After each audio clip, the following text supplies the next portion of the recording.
वैसा जिए और भगवान श्री कृष्ण ने जो कहा उसे माने, अर्थात कोई भी व्यक्ति श्री कृष्ण के जैसा जीवन नहीं जी सकता, लेकिन प्रभु श्री राम के जैसा जीवन जी सकता है। प्रभु श्री राम ने गीता नहीं कही, बल्कि उन्होंने खुद के जीवन को ही गीता के उपदेशों की तरह बनाकर लोगों को दिखाया। प्रभु श्री राम ने वन में बहुत ही सादगी भरा तपस्वी का जीवन जिया। वे जहाँ भी जाते थे तो 3 लोगों के रहने के लिए एक झोपड़ी बनाते थे। वहीं भूमि पर सोते, रोज कंद मूल लाकर खाते और प्रतिदिन साधना करते थे। उनके तन पर खुद के ही बनाए हुए वस्त्र होते थे। धनुष और बाण से वे जंगलों में राक्षसों और हिंसक पशुओं से सभी की रक्षा करते थे। कोई सोच सकता है कि उस काल में कितने भयानक जंगल हुआ करते थे, और साथ ही उन जंगलों में भयानक हिंसक पशुओं के साथ ही हिंसक जंगली मानव भी हुआ करते थे। तो आओ जानते हैं प्रभु श्री राम के आदर्श जीवन की 10 खास बातें। एक वचनी। प्रभु श्री राम एक वचनी है, अर्थात वह जिसे भी कोई वचन दे देते हैं या कोई संकल्प कर लेते हैं तो उसे पूरा करने के लिए अपनी संपूर्ण शक्ति लगा देते हैं। रघुकुल रीत सदा चली आए, प्राण जाए पर वचन न जाए। 2 एक पत्नी। प्रभु श्री राम ने अपने जीवन में सिर्फ एक ही महिला से प्रेम और विवाह किया। उन्होंने कभी भी दूसरी महिला के बारे में सोचा तक नहीं। माता सीता से वे अपार प्रेम करते थे और उनके बगैर एक पल भी रह नहीं सकते थे।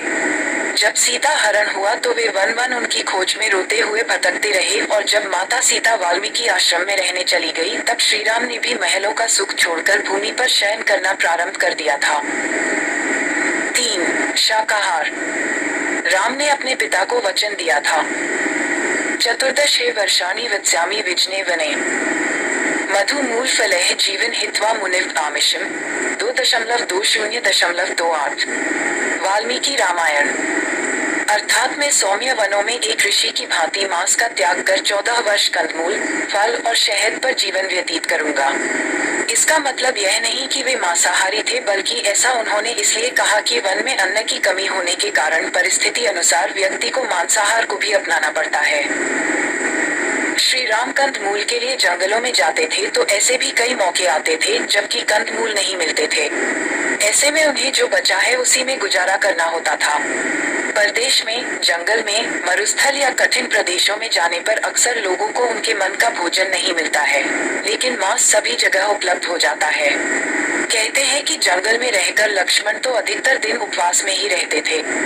जंगल में रहकर प्रभु श्री राम, लक्ष्मण और माता सीता ने कभी भी तामसिक या राजसिक भोजन को ग्रहण नहीं किया। सभी जानते हैं कि एक दिन और रात उन्होंने शबरी के बैर खाकर ही गुजारी थी।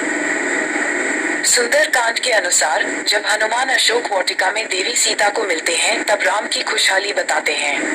वे कैसे हैं, किस तरह जीवन जी रहे हैं, उनका दिनक्रम क्या है, सबका वर्णन करते हैं। न मांस राघवो भुंक्ते न चापी मधुसेवते वन्यम सुविहित नित्यम भक्तम स्नाति पंचमम। अर्थात राम ने कभी मांस सेवन नहीं किया, नहीं उन्होंने मदिरा का पान किया है। हे देवी, वे हर दिन केवल संध्या समय में उनके लिए एकत्रित किए गए कंद ग्रहण करते हैं। इसके अलावा अयोध्या कांड में निम्नलिखित श्लोक निहित है जिसका कथन भोजन का प्रबंध करने के पश्चात लक्ष्मण ने किया था। अयम कृष्ण समापंगः श्रितः कृष्ण मृगो यथा देवता देव समकाश यजस्व कुशलो हे असि। अर्थात देवोपम तेजस्वी रघुनाथ जी, ये काले छिलके वाला गजकंद जो बिगड़े हुए सभी अंगों को ठीक करने वाला है उसे पका दिया गया है। आप पहले प्रवीणता से देवताओं का यजन कीजिए क्योंकि उसमें आप अत्यंत कुशल है। 4 तपस्वी सा जीवन। प्रभु श्री राम ने जब वनवास धारण किया तब उन्होंने अपने सभी राजसी वस्त्र त्याग दिए और तपस्वियों के वस्त्र धारण करके नग्न पैर ही वे वन को निकल गए। रास्ते में उन्हें जब जो मिला वह खा लिया और सो गए। ऐसे कई अवसर आए जबकि वे राजाओं का भोजन कर सकते थे, क्योंकि वे जहाँ से भी गुजरे वहाँ के राजा ने उन्हें निमंत्रण दिया और उनके लिए सभी तरह के बंदोबस्त करने का निवेदन भी किया। लेकिन प्रभु श्री राम ऋषि और मुनियों के आश्रम में ही तब तक रहे जब तक कि उन्होंने अपनी खुद की कोई पर्ण कुटिया अपने हाथों से न बना ली हो। 5 संयम और धैर्य। कठिन समय में प्रभु श्री राम ने हर जगह पर संयम, संकल्प, धैर्य, साहस और कम साधनों में जीने का उदाहरण प्रस्तुत किया। दूसरा शत्रु से संधि करने पर, विपत्ति पड़ने पर या विपत्ति काल में उन्होंने की भी धैर्य और संयम नहीं खोया। कोई सा भी निर्णय उन्होंने क्रोध में नहीं लिया, जबकि लक्ष्मण जी हमेशा क्रोधित हो जाते थे। विपरीत परिस्थिति में उन्होंने अपनी बुद्धि का उपयोग करके समाधान के बारे में सोचा, अपनी टीम से संवाद करके समाधान खोजा। श्री राम को शस्त्रधारियों में सर्वश्रेष्ठ और शक्तिशाली माना जाता है, परंतु उन्होंने कभी भी अनावश्यक रूप से या क्रोध में आकर अपने शस्त्र नहीं उठाए थे। हमेशा वे शास्त्र वचन की ही बातें करते हैं। प्रभु श्री राम के समक्ष कई बार ऐसे मुश्किल हालत पैदा हुए जबकि संपूर्ण टीम में निराशा के भाव फैल गए थे, लेकिन उन्होंने धैर्य से काम लेकर समस्याओं के समाधान को ढूंढा और फिर उस पर कार्य करना प्रारंभ किया। उन्होंने सीता हरण से लेकर अहिरानंद द्वारा खुद का हरण और लक्ष्मण के मूर्छित हो जाने तक कई तरह के संकटों का सामना किया, लेकिन उनकी उत्साही टीम ने सभी संकटों पर विजयी पाए। संकट उसी व्यक्ति के समक्ष खड़े होते हैं जो उनका हल जानता है। सफलता का रास्ता आपके खिलाफ खड़ा किया गया विरोध और संकट ही बनाता है। 6. खुद के वैद्य।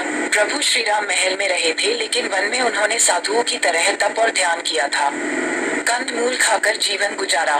श्री राम, लक्ष्मण और सीता अपने 14 वर्ष के वनवास में पूरी तरह से सेहतमंद बने रहे थे। वन में वे खुद के वैद्य खुद ही थे।